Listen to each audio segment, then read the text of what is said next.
Counting rhythms in simple meters.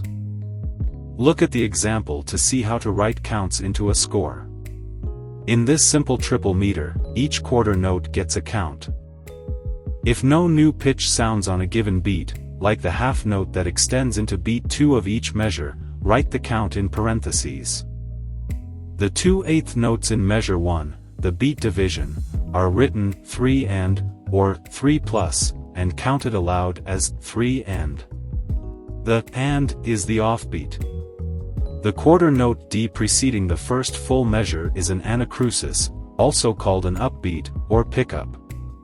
Counted as the final beat, 3, of an incomplete measure.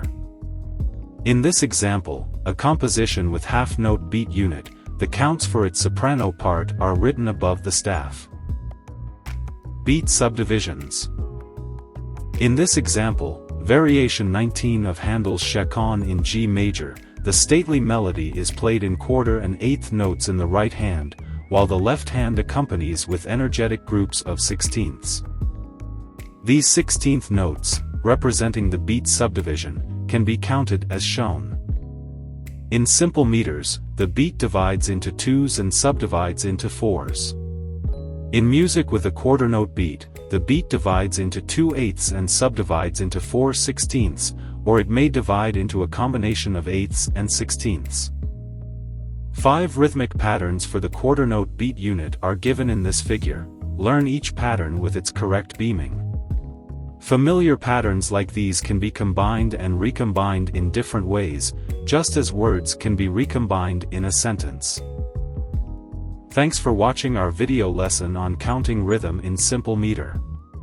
We hope this lesson has provided you with a good foundation for understanding and counting basic rhythms in music. Remember, practice makes perfect, so be sure to spend some time practicing counting rhythms on your own. If you have any questions or comments, feel free to leave them in the comments section below. And don't forget to subscribe to our channel for more music theory lessons and tutorials. Thanks again for watching, and we'll see you in the next video.